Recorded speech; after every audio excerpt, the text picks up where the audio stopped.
Hello welcome back to my channel. ഇന്ന് വന്നിരിക്കുന്നത് നോമ്പ് തുറയ്ക്ക് ഒരു എണ്ണയില്ലാ പലഹാരത്തിൻ്റെ റെസിപ്പിയുമായിട്ടാണ്. ഒരു ക്യാരറ്റും കുറച്ച് തേങ്ങാപ്പാലും ഉണ്ടെങ്കിൽ നമുക്ക് ഈ ഐറ്റം തയ്യാറാക്കിയെടുക്കാം. അപ്പോൾ ഞാൻ ഇതിനു വേണ്ടി ഒരു 1.5 ക്യാരറ്റ് എടുത്തിട്ടുണ്ട്. ചെറുതായതുകൊണ്ടാണ് 1.5 ക്യാരറ്റ് എടുത്തിരിക്കുന്നത് കേട്ടോ.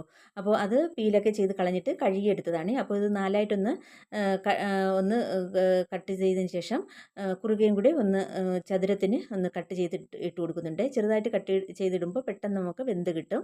ഇനി നമുക്കിതൊന്ന് വേവിച്ചെടുക്കണം. അപ്പോൾ നമുക്ക് ഇതാ കുക്കറിലേക്ക് ഞാൻ കുറച്ച് വെള്ളം എടുത്തിട്ടുണ്ട്. ഇത് വേവുന്നതിന് ആവശ്യമായിട്ടുള്ള വെള്ളം എടുത്തിട്ടുണ്ട്. ഇനി നമുക്ക് ഈ ക്യാരറ്റ് ഇതിലേക്ക് ഇട്ട് കൊടുക്കാം. അതിനുശേഷം ഇത് 2 വിസിൽ കയറ്റി ഒന്ന് വേവിച്ചെടുക്കണം. അപ്പോൾ അടച്ച് വെച്ച് ഒന്ന് വേവിച്ചെടുക്കാം. അതിനിടയ്ക്ക് നമുക്ക് ഒരു തേങ്ങാപ്പാൽ എടുക്കണം. അതിനുവേണ്ടി ഒരു മുറി തേങ്ങ ഇതാ ചിരകി എടുത്തിട്ടുണ്ട്. ഇതൊരു ജാറിലേക്ക് ഇട്ട് കൊടുക്കാം. അതിനുശേഷം കുറച്ച് വെള്ളം ഒഴിച്ച് ഇതൊന്ന് തേങ്ങാപ്പാലാക്കി എടുക്കണം. കുറച്ച് വെള്ളം ഒഴിച്ച് കൊടുത്ത് നല്ല കട്ടിക്ക് എടുക്കുന്നതാണ് ഈ റെസിപ്പിക്ക് നല്ലത് കേട്ടോ, ഏറ്റവും ടേസ്റ്റ്. അപ്പോൾ നമുക്ക് ഇതിലേക്ക് 1/4 കപ്പ് വെള്ളം ഒഴിച്ച് കൊടുക്കാം. എന്നിട്ട് നന്നായിട്ട് ഇതൊന്ന് അരച്ചെടുക്കാം. എന്നിട്ട് അടിച്ചെടുത്ത തേങ്ങാപ്പാൽ നമുക്ക് അരിച്ച് വേറെ മാറ്റി വയ്ക്കാം.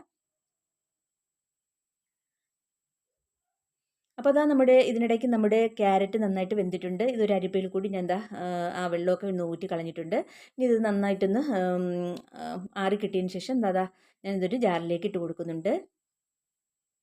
ഇനി നമുക്കിതൊന്ന് അരച്ചെടുക്കണം. അപ്പോൾ ഇതിലേക്ക് നമുക്കൊരു 3 കോഴിമുട്ട പൊട്ടിച്ചൊഴിച്ച് കൊടുക്കാം. മുട്ട പൊട്ടിച്ചൊഴിച്ച് കൊടുത്തിട്ട് അതിൻ്റെ ഇതിൽ വേണം നമുക്ക് ഈ ക്യാരറ്റ് നന്നായിട്ടൊന്ന് അരച്ചെടുക്കാൻ. അപ്പോൾ 3 മുട്ടയും ഞാൻ പൊട്ടിച്ചൊഴിച്ച് കൊടുത്തിട്ടുണ്ട്. ഇനി നമുക്ക് അടച്ച് വെച്ചിട്ട് നമുക്കിതൊന്ന് അരച്ചെടുക്കാം. അപ്പോൾ അതാ നന്നായിട്ട് അരച്ചെടുത്ത് വന്നിട്ടുണ്ട്. ക്യാരറ്റൊക്കെ നന്നായിട്ട് അരഞ്ഞു കിട്ടിയിട്ടുണ്ട്. ഇനി നമുക്കിതിലേക്ക് 1 കപ്പ് മൈദാപ്പൊടി ഇട്ട് കൊടുക്കാം. വേണമെങ്കിൽ 1.5 കപ്പൊക്കെ ഇട്ട് കൊടുക്കാം കേട്ടോ ഈ ക്യാരറ്റിൻ്റെ അളവിന്. അതിൽ കൂടുതൽ ഇടണ്ട. അപ്പോൾ വേണമെങ്കിൽ 1.5 കപ്പ് ഇട്ട് കൊടുക്കാം. ഞാൻ 1 കപ്പ് മൈദാപ്പൊടിയാണ് ഇട്ട് കൊടുക്കുന്നത്. എന്നിട്ട് ഇതിലേക്ക് ഒരു 1/4 ഗ്ലാസ് വെള്ളവും കൂടി ഒഴിച്ച് കൊടുത്തിട്ട് ഇത് നന്നായിട്ടൊന്ന് മിക്സ് ചെയ്തെടുക്കാം. മിക്സ് ചെയ്യാതെ നമ്മൾ അരച്ചാൽ സൈഡൊക്കെ ജാറിൻ്റെ സൈഡിലൊക്കെ ഒട്ടിപ്പിടിച്ചിരിക്കും കേട്ടോ. അപ്പോൾ ഇതിലേക്ക് ആവശ്യത്തിനുള്ള 1/2 ടീസ്പൂൺ ഉപ്പും കൂടി ഇട്ട് കൊടുക്കുന്നുണ്ട്. എന്നിട്ട് ആദ്യം ഒന്ന് നമുക്കിതൊന്ന് അടിച്ചെടുത്ത് നോക്കാം. അപ്പോൾ അതാ ഇതുപോലെ ഒന്ന് ഇളക്കി കൊടുക്കാം.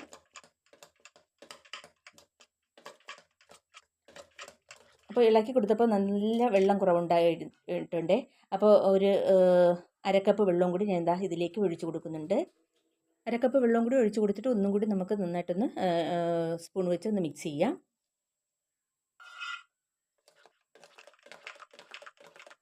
അത് നന്നായിട്ട് മിക്സാക്കി എടുത്തിട്ടുണ്ട്. ഇനി നമുക്ക് അടച്ച് വെച്ചിട്ട് ഇതൊന്ന് ജസ്റ്റ് ഒന്ന് അടിച്ചെടുത്താൽ മതിയാവും.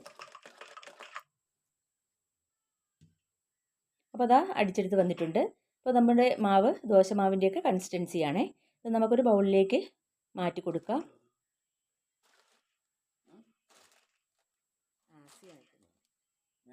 അപ്പോൾ അതാ നമ്മുടെ മാവ് ജാറിൽ നിന്നും ബൗളിലേക്ക് മാറ്റി കൊടുത്തിട്ടുണ്ട്.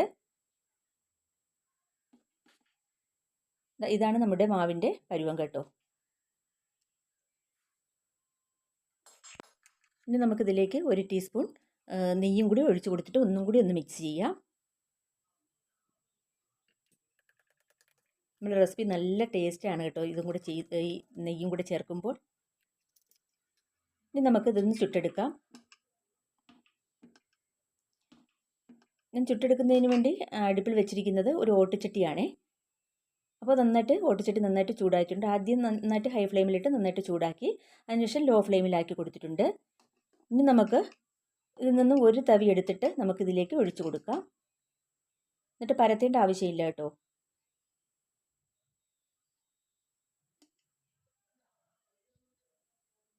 ഇനി നമുക്ക് ഇതിൽ സൈഡൊക്കെ നിറയെ ഹോള് വരും. ആ സമയം മാത്രമേ ഇതിൽ അടപ്പ് വെച്ച് അടച്ചു കൊടുക്കാവൂ. ഇതാ കണ്ടില്ലേ, ഇതുപോലെ നല്ല നിറയെ ഹോള് വന്നതിന് ശേഷം നമുക്ക് അടച്ച് വയ്ക്കുക. എന്നിട്ട് ലോ ഫ്ലെയിമിൽ വെച്ച് കൊടുക്കുക.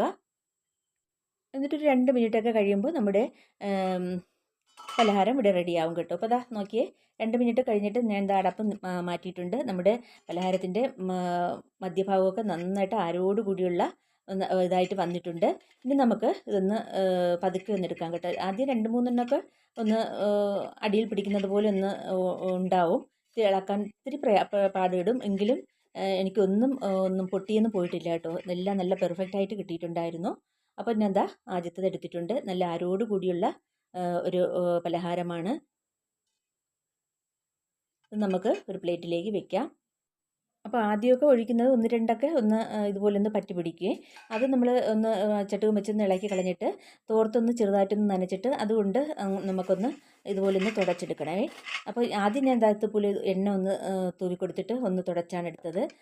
അതിനുശേഷം ടർക്കി ഒന്ന് നനച്ചതിന് ശേഷം അതുകൊണ്ട് ചെറുതായിട്ടൊന്ന് നനച്ചാൽ മതി. എന്നിട്ട് അതുകൊണ്ടാണ് തുടച്ചു കൊടുക്കേണ്ടത്. പിന്നെ എണ്ണ ഒഴിക്കേണ്ട ആവശ്യമില്ല. അപ്പോൾ ഇതാ രണ്ടാമത്തത് ഞാൻ ഒഴിച്ചു കൊടുത്തു. 1 മിനിറ്റ് കഴിയുമ്പോൾ ഇതുപോലെ നിറയെ ഹോൾ വരും. അപ്പോൾ നമ്മൾ അടച്ച് വെച്ചിട്ട് ഒരു 2 മിനിറ്റ് കൂടി വെയിറ്റ് ചെയ്യുക. ലോ ഫ്ലെയിമിൽ വെച്ച് വേണം ഇതെല്ലാം ചെയ്തെടുക്കാനേ.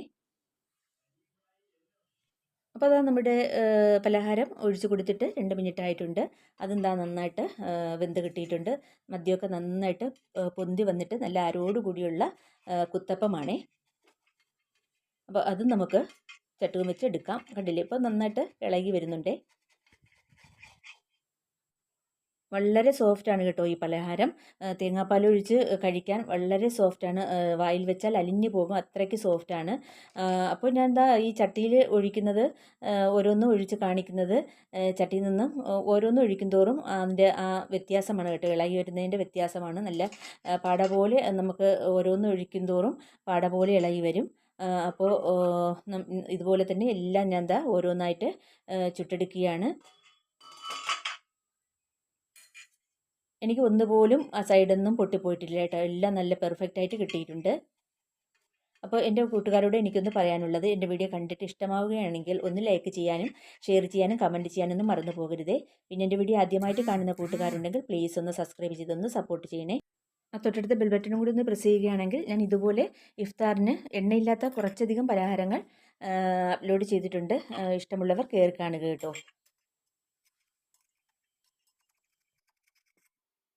സാധാരണ നമ്മൾ നോമ്പ് തുറയ്ക്ക് എണ്ണയുള്ള പലഹാരങ്ങളാണല്ലോ കൂടുതലും ഉണ്ടാക്കി കഴിക്കാറ്. അപ്പോൾ ഇതുപോലുള്ള എണ്ണയില്ലാത്ത പലഹാരങ്ങളൊക്കെ ഉണ്ടാക്കി കഴിച്ച് നോക്കൂ. ക്യാരറ്റ് കൊണ്ടൊക്കെ ഇതുപോലെ ഉണ്ടാക്കുമ്പോൾ ക്യാരറ്റ് ഉള്ളിൽ പോയതായി വളരെ ഹെൽത്തിയുമായി. അപ്പോൾ നോമ്പ് തുറയ്ക്ക് ഈസി ആയിട്ട് നമുക്ക് തയ്യാറാക്കി എടുക്കാനും പറ്റിയ ഒരു പലഹാരമാണ്.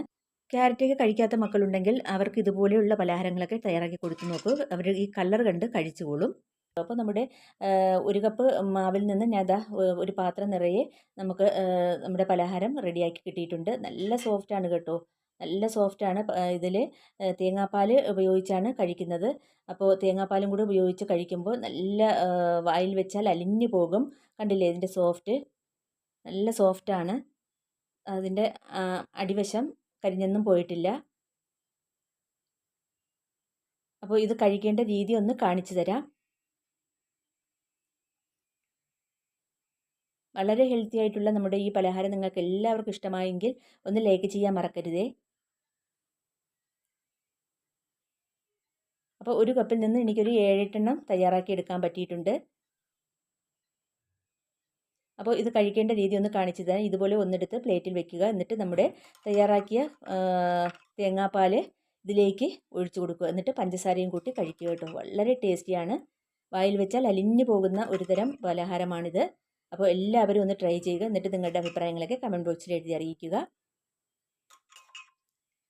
അപ്പോൾ ഇന്നത്തെ വീഡിയോ നിങ്ങൾക്ക് എല്ലാവർക്കും ഇഷ്ടമായെന്ന് വിചാരിക്കുന്നു. ഇതുപോലുള്ള നല്ല വീഡിയോസുമായി വീണ്ടും വരാം. അതുവരേക്കും എല്ലാവർക്കും താങ്ക്